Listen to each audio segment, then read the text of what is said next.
Assalamualaikum warahmatullahi wabarakatuh. Perkenalkan, nama saya Heni. Untuk kali ini saya akan membacakan sebuah buku yang berjudul Filosofi Teras, Filsafat Yunani Romawi Kuno untuk Mental Tangguh Masa Kini.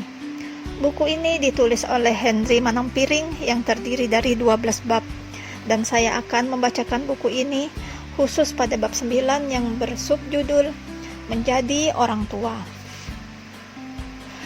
Istri saya pernah membicarakan bagaimana kami bisa memastikan anak kami yang masih kecil saat buku ini ditulis bisa tumbuh menjadi anak yang tidak durhaka kepada orang tua. Keprihatinannya muncul mendengar kisah-kisah orang tua yang dicampakkan oleh anak-anak mereka saat sudah dewasa. Bahkan ketika orang tua ini sudah berusia lanjut, sakit-sakitan, dan sangat membutuhkan perhatian. Saya sendiri tidak punya jawaban yang pasti, sekedar menyediakan kasih sayang, perhatian, dan materi yang cukup tidak menjamin kita membesarkan anak yang peduli pada orang tuanya kelak. Saya jadi terpikir, adakah yang bisa ditarik dari filosofi teras untuk topik membesarkan anak? Berdasarkan survei khawatir nasional di bab 1, salah satu sumber kekhawatiran adalah menjadi orang tua. Sesudah saya menjadi orang tua juga, barulah saya bisa mengerti mengapa peran ini benar-benar bisa menjadi sumber kekhawatiran. Ketika saya bermain dengan anak saya, saat buku ini ditulis dia baru berusia 1,5 tahun. Ribuan pikiran tentang masa depannya melanda. Apakah dia akan tumbuh menjadi remaja yang baik atau menyusahkan orang tua? Apakah dia akan tumbuh cerdas dan berprestasi? Apakah dia akan bergabung dengan teman-teman yang memiliki pengaruh buruk? Apakah dia akan punya pacar kece seperti Victoria's Secret Angels? Dan ribuan pikiran lain dari yang penting sampai yang gak penting banget. Saya bukanlah seorang pakar pendidikan atau psikolog anak. Karenanya di akhir bab kita akan ngobrol dengan seorang psikolog anak. Dan sebagai orang tua pun saya tidak bisa dibilang sudah memiliki banyak pengalaman. Namun saat menulis buku ini saya tergelitik untuk mengetahui apakah filosofi teras bisa diterapkan di dalam parenting juga. Saya tidak menemukan cukup banyak referensi mengenai stoicisme dan parenting. Jadi berikut ini lebih banyak dari interpretasi saya sendiri. Tentunya saya berharap bagian ini bisa menjadi pemicu para pakar pendidikan dan psikolog anak yang membaca buku ini untuk meneliti apakah prinsip-prinsip dalam filosofi teras sungguh bisa membantu kita menjadi orang tua yang lebih baik. Biasakan menggunakan nalar. Hidup haruslah selaras dengan alam atau nature. Jadi konsekuensi pertama dari prinsip ini adalah belajar menggunakan nalar. Bagi saya, artinya sejak kecil anak saya bisa dibiasakan melakukan pilihan berdasarkan pertimbangannya sendiri. Tentunya dalam kapasitas yang sesuai dengan tahap perkembangannya. Di bagian wawancara di akhir bab kita akan mendapatkan beberapa tips dari psikolog pendidikan mengenai penerapan hal ini. Konsekuensi anak bisa menggunakan nalar berarti kita harus mampu memberdayakan mereka untuk belajar berpikir, mengumpulkan informasi dan data, dan menarik kesimpulan sendiri. Anak kecil sering bertanya, "Kenapa?" saat kita meminta mereka melakukan sesuatu. Jika mereka dibentak, "Sudah, nurut saja pada orang tua, gak usah nanya-nanya." Rasanya tidak memberi mereka motivasi untuk berpikir sendiri. Memberi penjelasan tentunya lebih membutuhkan waktu dan tenaga bagi orang tua. Tetapi seharusnya memberi contoh yang lebih baik daripada sekedar membentak mereka. Anak dibiasakan mengerti ada alasan di balik setiap permintaan dan perlahan mulai belajar mencerna alasan dan pertimbangan di balik sesuatu. Sebaliknya, anak juga dibiasakan untuk memiliki pertimbangan dan alasan yang baik sebelum meminta sesuatu kepada kita. Menerapkan dikotomi kendali kepada anak. Apakah kita sudah mulai melatih anak untuk menerima ada hal-hal yang memang di luar kendalinya? Misalkan, rencana bersenang-senang keluar rumah harus dibatalkan karena hujan deras. Apakah kita akan marah-marah atau mengomeli cuaca di depan sang anak? Selalu saja kalau papa mau punya acara harus kena hujan. Dasar cuaca kampret. Atau kita dengan tenang menerimanya dan segera mencari rencana lain yang di bawah kendali kita. Wah, hujan. Ya, bagaimana?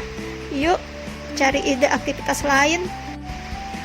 Dalam artikel di The Independent berjudul Parents of Successful Kids Have This 11 Things in Common, disebutkan bahwa salah satu kebiasaan orang tua dari anak-anak sukses adalah menghargai usaha lebih dari menghindari kegagalan.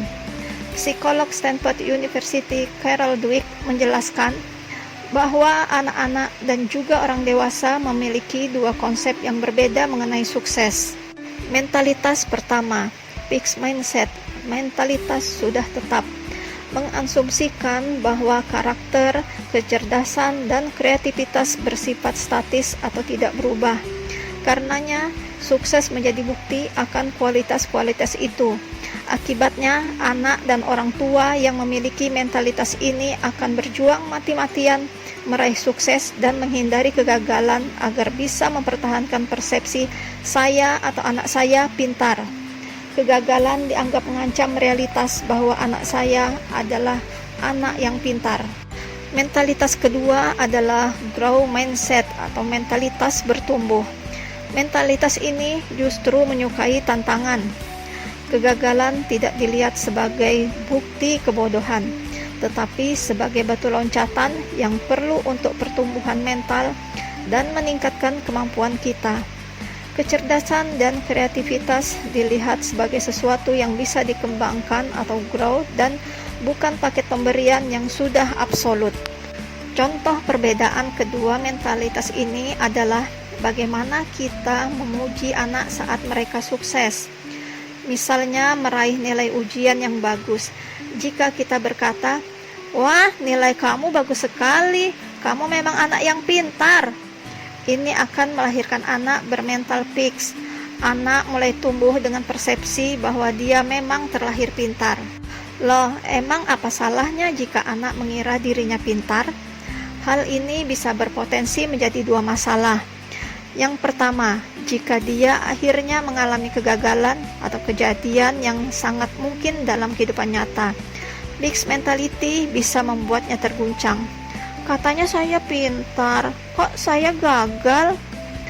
Kedua, fixed mentality bisa mengurangi motivasi untuk berkembang karena kepandaian dianggap sebagai superpower yang sudah tertanam sejak kecil. Saya kan pintar, untuk apa susah payah belajar lagi? Saya pasti bisa kok. Alternatif lain memuji prestasi anak adalah dengan memuji effort atau upaya. Misalnya, wah, nilai kamu bagus sekali. Kamu pasti sudah bekerja keras untuk bisa mendapatkannya. Ketika sukses diatribusikan ke upaya dan kerja keras, kita memberikan pesan bahwa kecerdasan dan bakat bukan sesuatu yang statis, tetapi bisa terus diasah. Inilah yang dimaksud dengan pola pikir growth atau bertumbuh. Anak dan orang tua percaya bahwa kemampuan diri bisa ditumbuhkan terus. Kegagalan tidak dilihat sebagai indikator seseorang terlahir bodoh, tetapi sebagai hambatan sementara yang bisa dilampaui dengan usaha. Konsep fixed mindset versus growth mindset ini sangat kompatibel dengan dikotomi kendali. Di awal, filosofi teras sudah mengajarkan bahwa kesuksesan sesungguhnya tidak sepenuhnya berada di bawah kendali kita. Saat anak terobsesi pada meraih sukses atau menghindari kegagalan, padahal kedua hal ini banyak sekali dipengaruhi faktor eksternal. Apakah anak disiapkan menjadi realistis? Saat dia meraih sukses, apakah itu akan membuat dia menepuk dada? Ini karena saya memang pintar. Dan saat gagal meratapi, ini semua memang saya bodoh. Dengan mengalihkan fokus pada hal-hal yang berada di bawah kendali, belajar sungguh-sungguh, berlatih, rajin, kita memberikan anak sesuatu yang bisa mereka kendalikan dan tingkatkan. Dan Kegagalan bukan berarti vonis atas karakter mereka. Kita juga bisa mulai memperkenalkan kendali secara perlahan kepada anak. Misalnya dari hal-hal kecil, seperti menentukan mau main apa hari ini, atau mau memakai baju apa hari ini. Sebaliknya, kita juga mulai menjelaskan hal-hal di luar kendali dari hal-hal sederhana. Misalnya saat cuaca buruk menghalangi acara bermain, atau saat si anak sakit sehingga tidak bisa bersekolah dan ketinggalan mata pelajaran.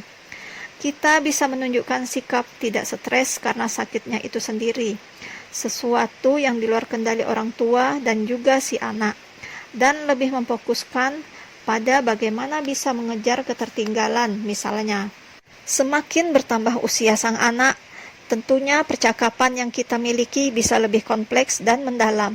Kita bisa bersama-sama membahas tentang dikotomi kendali, mengajarkan untuk tidak terobsesi dan mengharapkan kebahagiaan dari hal-hal di luar kendali.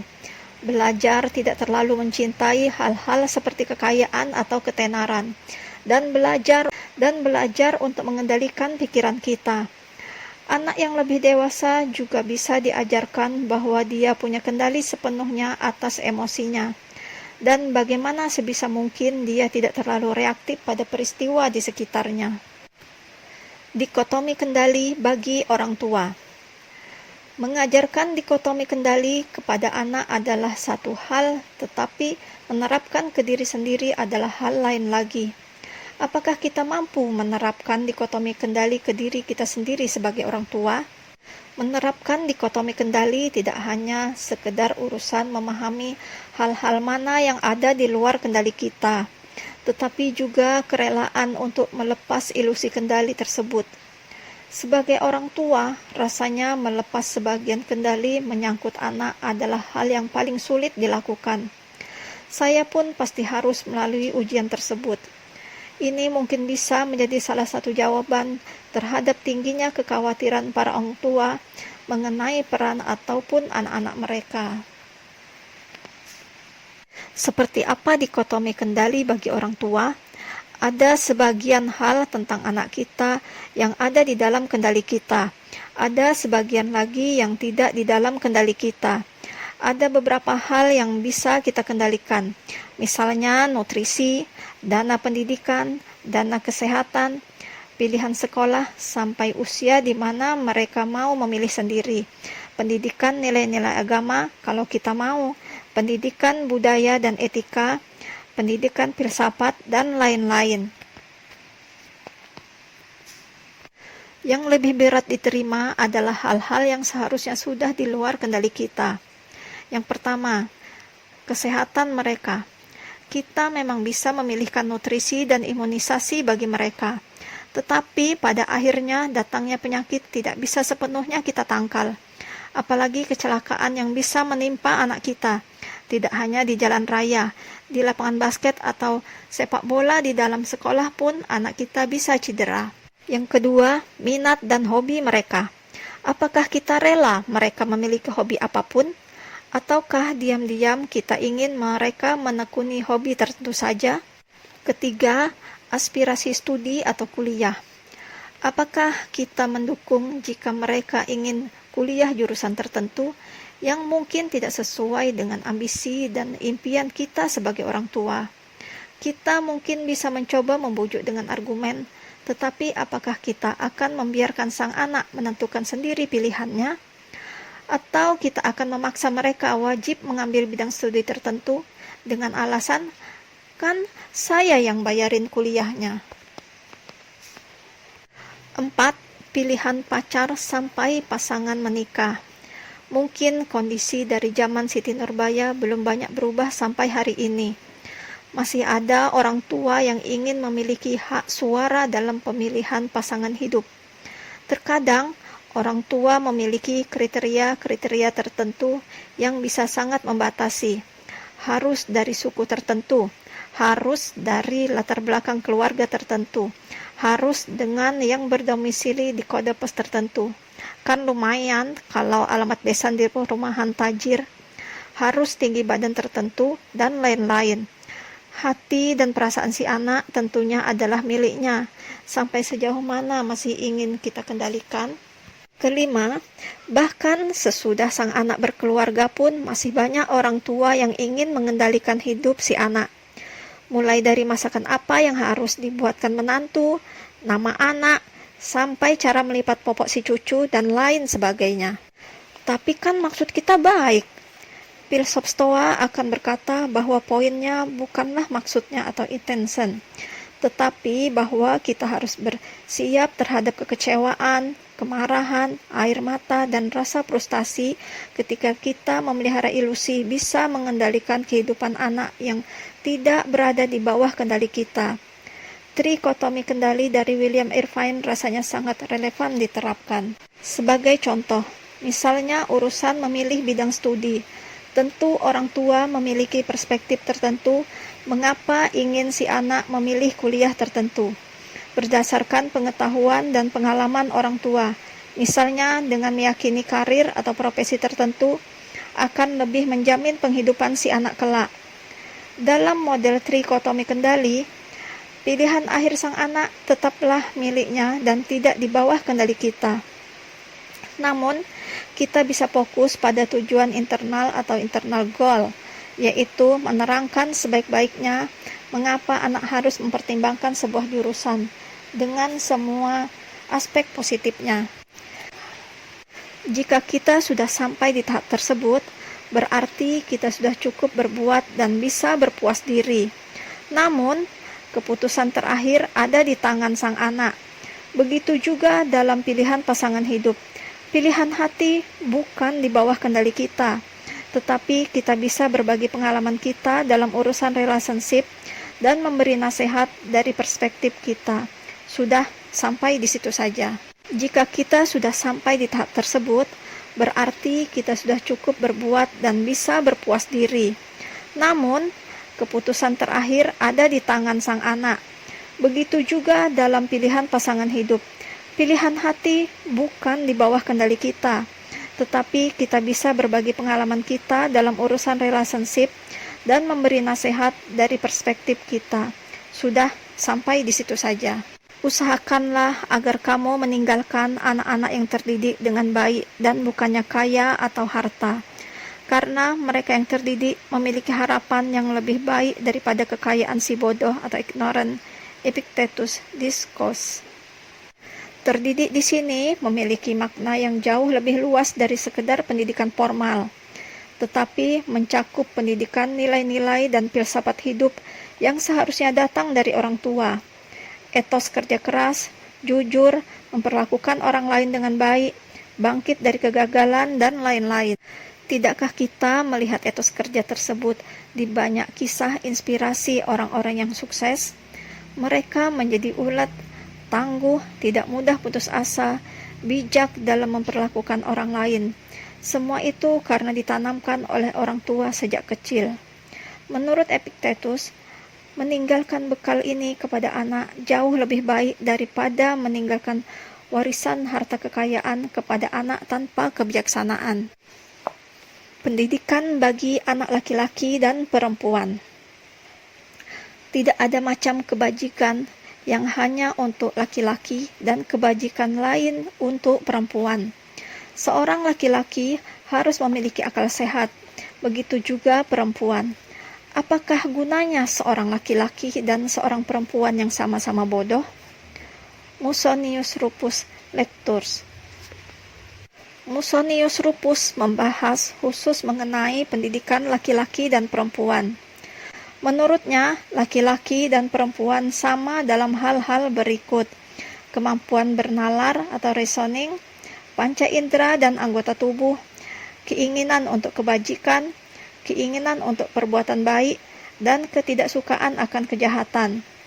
Dia tidak percaya bahwa ada nilai-nilai kebajikan yang berlaku hanya untuk laki-laki. Karenanya, Musonius menyimpulkan bahwa perempuan juga harus mendapatkan pendidikan yang sama, baik pendidikan nilai-nilai atau filosofi maupun pendidikan akademis. Pandangan yang telah lahir 2000 tahun yang lalu ini sangat maju untuk zamannya. dan sangat kontras dengan pandangan banyak orang tua masa kini yang masih menganggap anak perempuan tidak perlu belajar setinggi anak laki-laki. Alasannya umumnya adalah karena anak perempuan akan menikah dan hanya fokus pada urusan rumah tangga saja. Alasan lain adalah takut tidak ada laki-laki yang ingin menikah dengan perempuan yang berpendidikan tinggi. Padahal sesungguhnya banyak sekali keuntungan bagi istri dan ibu untuk memiliki latar belakang pendidikan. Selain bisa mengajari anak-anaknya, istri berpendidikan bisa menjadi backup tulang punggung keluarga jika terjadi apa-apa dengan suami. Pendidikan membantu dalam mencari pekerjaan ataupun melakukan bisnis. Pentingnya anak bersosialisasi. Penerapan lain dari filosofi teras dalam parenting adalah menyadari pentingnya anak tumbuh dengan pengalaman sosialisasi yang memadai. Hal ini dikarenakan salah satu prinsip dasar filosofi teras adalah manusia sebagai makhluk sosial. Hidup selaras dengan alam juga berarti anak harus dibiasakan hidup bersosialisasi. Interpersonal skill atau keahlian hubungan antar manusia seringkali dianggap sebagai soft skill, keahlian yang tidak terlalu penting, kalah dengan keahlian matematika, fisika, bahasa Inggris, dan lain-lain. Walaupun keahlian-keahlian dalam aspek kognitif tetaplah penting, semakin banyak orang setuju bahwa kemampuan berinteraksi sosial dan bekerja sama dengan orang lain adalah faktor yang tidak kalah penting dalam menunjang kesuksesan seseorang. Kita juga sudah mengetahui bahwa hubungan sosial mendapat perhatian dari para filsuf Stoa juga. Sebagai orang tua, saya mengartikan bahwa porsi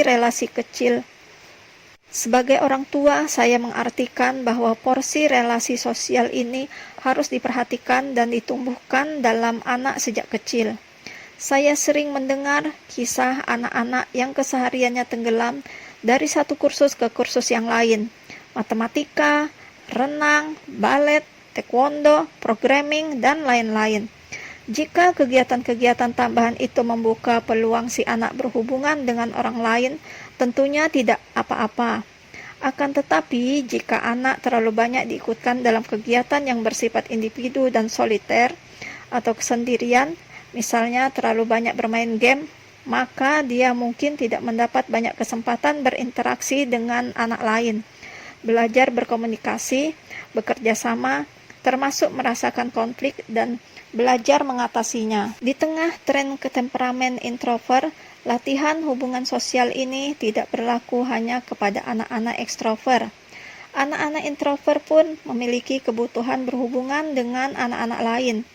Walaupun mungkin frekuensi, durasi, dan jumlah interaksinya berbeda dengan anak-anak yang bertemperamen ekstrovert, kita bisa tetap membina keahlian sosial bagi anak introvert dengan memilihkan kegiatan sosial yang tepat, misalnya aktivitas kelompok yang kecil dibandingkan kelompok besar, atau kegiatan yang memberi kesempatan si anak untuk melakukan refleksi dan pemikiran dan tidak dipaksa berbagi di depan banyak orang. Melatih anak menghadapi perlakuan buruk. Sama seperti stoicisme mempersiapkan kita untuk hidup dengan perilaku buruk dari orang lain, kita bisa mulai mengajarkan prinsip-prinsip yang sama kepada anak.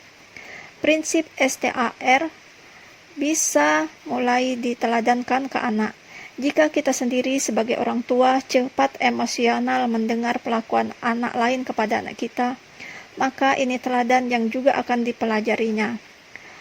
Contoh, Adi, "Pa, masa teman Adi bilang tampang Adi kayak monyet?" Ayah Adi, "Oh iya, Mama, mana golok pembunuh naga warisan engkong?" Jika peristiwa ini menimpa Epictetus, Seneca, atau Marcus Aurelius, mungkin diskusinya menjadi seperti ini. Adi, "Pa, masa teman Adi bilang tampang Adi kayak monyet?" Seneca, "Menurut Adi sendiri, Adi kayak monyet enggak? Mau Papa cariin foto monyet?" Adi, "Enggak, Pa, Adi enggak mirip monyet." Seneca, "Terus masalahnya di mana?" Jadi orang tua terlihat tenang, rasional, tidak reaktif, dan tidak cepat-cepat membuka peti senjata dinasti Ming. Rasanya anak juga bisa meneladani itu.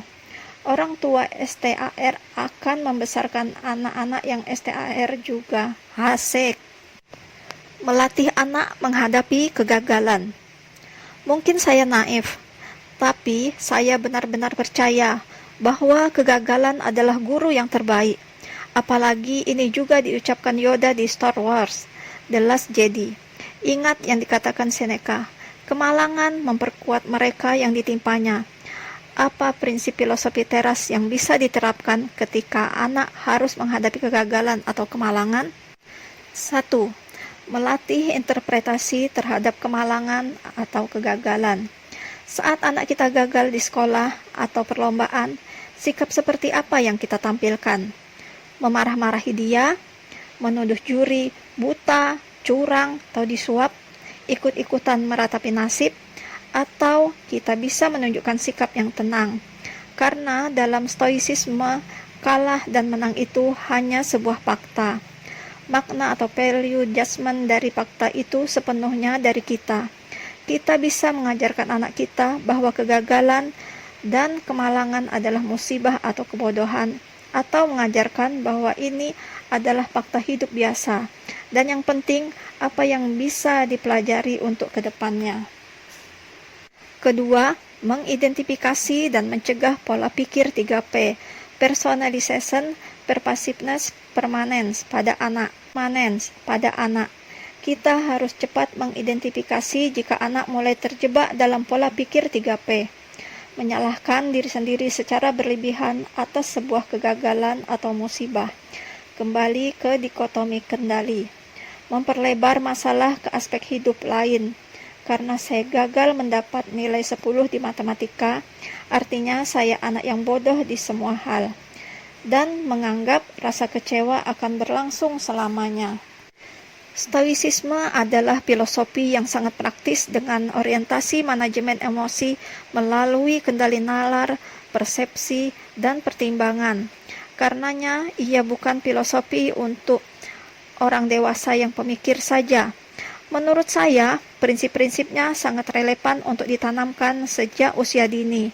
Tentunya sekali lagi dengan memperhatikan tahap perkembangan daya tangkap si anak. Misalnya, dikotomi kendali tidak perlu disebutkan kepada anak berusia 6 tahun tentunya, tetapi esensinya bisa disampaikan dengan proses dialog dan tanya jawab.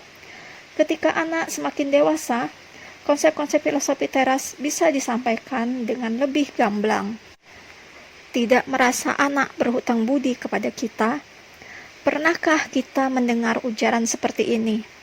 Kamu tidak tahu pengorbanan ibu mengandungmu selama 9 bulan. Jangan durhaka kamu. Bapak ibu sudah berkorban begitu banyak untuk membesarkanmu. Dulu kami harus begadang mengurusimu saat sakit. Sekarang kamu kurang ajar seperti ini. Pernah mendengar kata-kata seperti di atas? Atau mungkin pembaca pernah mengucapkannya sendiri kepada anak? Rasanya konsep anak harus berbakti kepada orang tua karena pengorbanan orang tua sangat familiar bagi kita. Segala jerih payah, pengorbanan, bahkan penderitaan kita menjadi orang tua diperlakukan sebagai investasi. Dan ketika anak kita tidak berlaku semestinya, kita pun mengungkit-ungkit segala yang sudah kita lakukan sebagai orang tua. Dan seperti menagih anak untuk memberikan imbal balik atas investasi itu. Bagaimana posisi filosofi teras menyangkut segala jerih payah yang dilakukan orang tua untuk anak? Ada baiknya kita mendengarkan kisah Epictetus yang termuat di Diskos. Suatu hari Epictetus bertanya kepada seorang laki-laki, apakah ia mempunyai istri dan anak? Orang itu mengiyakan. Epictetus bertanya, kamu senang tidak menjadi suami dan ayah? Saya menderita, jawabnya. Maka Epictetus bertanya, loh, kok bisa? Laki-laki menikah dan memiliki anak tidak untuk menderita, tetapi untuk bahagia. Orang itu menjawab, saya sangat cemas akan anak saya yang malang. Waktu itu, ketika anak saya sakit dan tampak terancam jiwanya, saya tidak kuat untuk terus berada di sisinya. Saya harus beranjak pergi dari sisi ranjangnya sampai saya mendapat kabar bahwa ia sudah membaik. Kalau begitu, jawab Epictetus, apakah menurutmu kamu sudah melakukan hal yang benar di situasi tersebut? Saya melakukan hal yang wajar atau alamiah, jawabnya.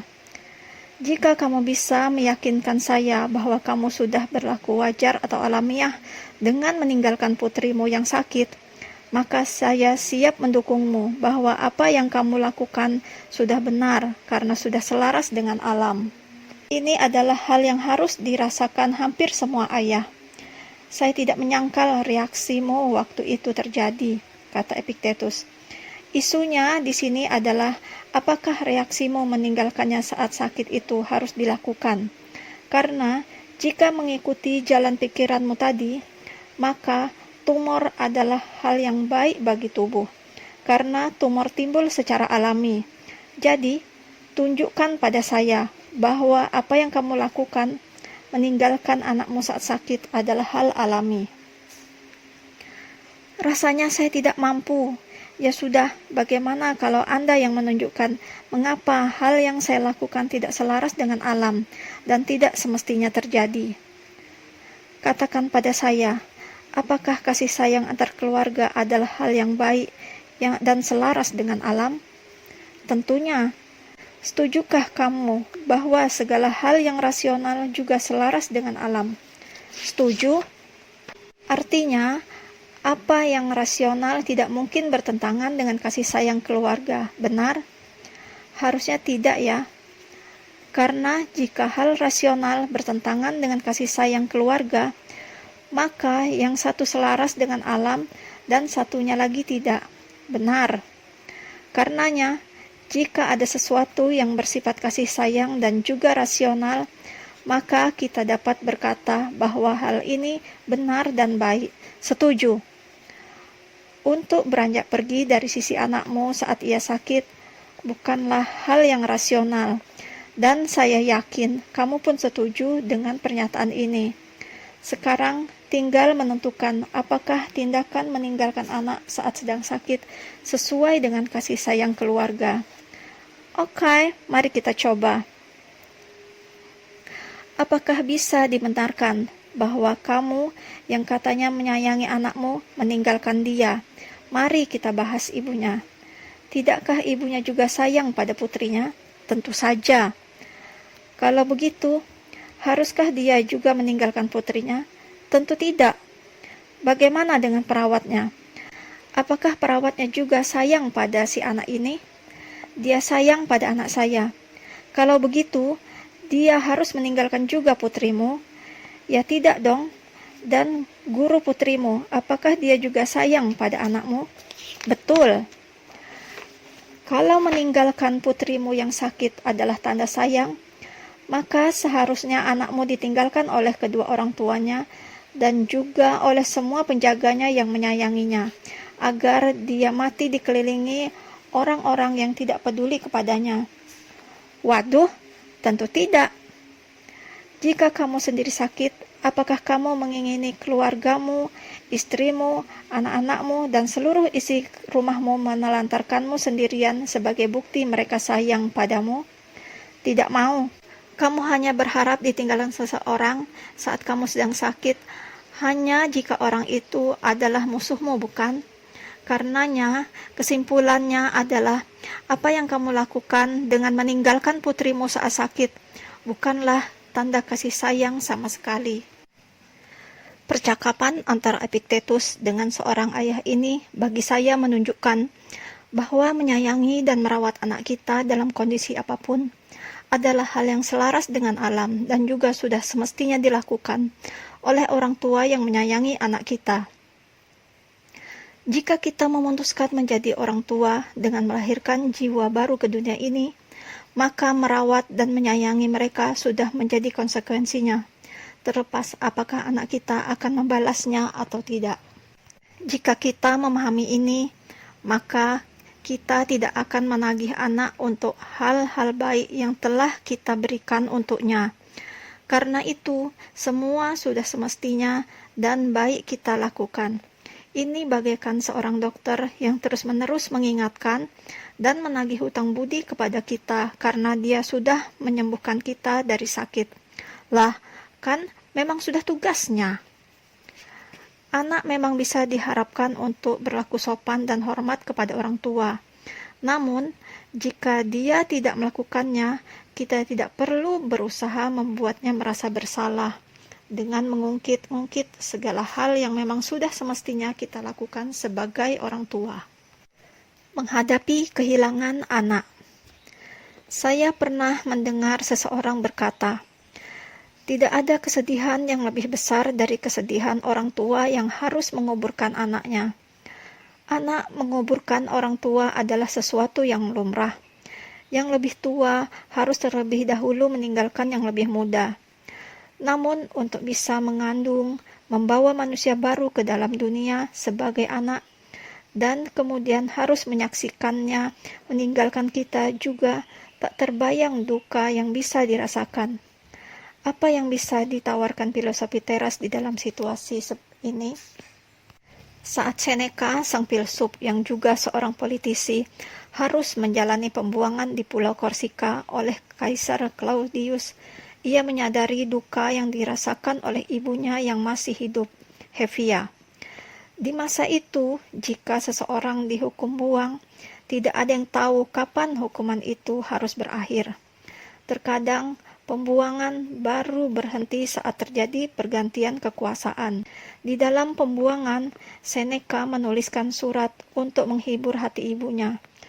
Dan di dalamnya dia juga menyentuh situasi di mana orang tua harus ditinggalkan anak mereka selama-lamanya. Janganlah engkau menggunakan alasan sebagai perempuan untuk berduka berlebihan, karena perempuan telah mendapatkan hak untuk berkubang di dalam air mata, tetapi tidak untuk selama-lamanya. Karena inilah nenek moyang kita mengizinkan janda untuk berkabung selama 10 bulan. Mereka tidak melarang berkabung, tetapi membatasinya, karena berduka tak henti atas kehilangan seseorang tercinta sesungguhnya adalah keegoisan yang bodoh. Sebaliknya, tidak merasakan duka sama sekali adalah tak berhati.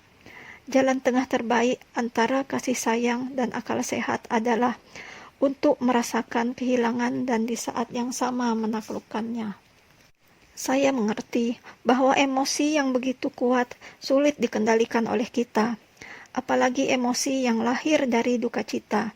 Terkadang kita ingin meremukkannya dan menelan keluh kesah kita, tetapi dengan mencoba berpura-pura, air mata kita masih juga menetes. Terkadang kita ingin mengalihkan perhatian kita dengan menonton pertunjukan atau hiburan, tetapi kenikmatan saat menonton berkurang saat teringat kehilangan kita. Karenanya, lebih baik jika kita menaklukkan kesedihan daripada mencoba menipu diri sendiri. Karena duka cita yang dicoba ditutupi atau dialihkan perhatiannya akan terus kembali dengan kekuatan yang lebih besar. Namun, duka cita yang telah ditaklukkan nalar akan tenang selamanya. Saya tersentuh sekali saat membaca bagian tulisan Seneca dari Consolation to Hevia, penghiburan untuk Hevia ini. Seneca menunjukkan empati dan pengertian yang luar biasa terhadap betapa dalamnya duka cita orang tua yang kehilangan anaknya. Tetapi di saat yang sama tetap teguh bahwa nalar tidak boleh diabaikan, bahkan di situasi sesulit apapun. Ini berarti berani menghadapi duka cita itu, tidak lari darinya, atau berusaha menutupinya dengan mengalihkan perhatian. Duka cita itu dirasakan dan dihadapi, namun di saat yang sama, Seneca berkata bahwa kita tidak boleh sampai berlarut-larut di dalam kesedihan itu, bahkan sampai dibawa mati. Karenanya kita harus menaklukkannya dengan nalar dan rasional. Prinsipnya sama dengan yang dibahas di dalam bab-bab sebelumnya mengenai menghadapi tantangan, kesialan sehari-hari, atau orang-orang menjengkelkan, yaitu mengendalikan sepenuhnya interpretasi, persepsi, value judgment kita atas kehilangan kita. Bagi filosofi teras, meninggalnya seorang anak adalah sebuah fakta yang netral, bukan hal yang baik atau bukan hal yang buruk. Kemudian manusialah yang menginterpretasikan dan memberikan maknanya sendiri.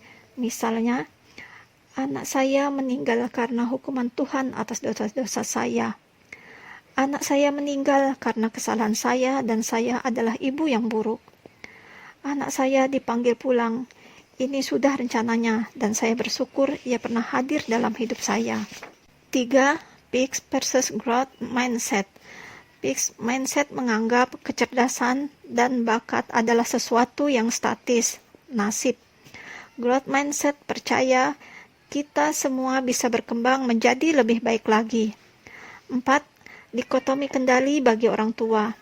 Apakah orang tua bisa menerima banyak hal dalam hidup anak mereka yang tidak ada di bawah kendali orang tua? 5. Dalam filosofi teras, laki-laki dan perempuan memiliki anugerah nalar atau rasio yang sama dan sejajar. Dan karenanya, pendidikan laki-laki dan perempuan harus sama. 6. Anak juga harus dilatih kemampuan hidup sosialnya, karena manusia adalah makhluk sosial. 7. Melatih anak menghadapi perilaku buruk secara sehat dan rasional, termasuk dengan teladan orang tua. Bisakah menyayangi dan merawat anak tanpa pamrih, mengharapkan dan menagih balasan? Karena merawat anak dengan baik adalah hal selaras dengan alam yang harus dilakukan. 8. Bagaimana menghadapi duka kehilangan anak? Filosofi teras mengajarkan berduka yang terkendali nalar.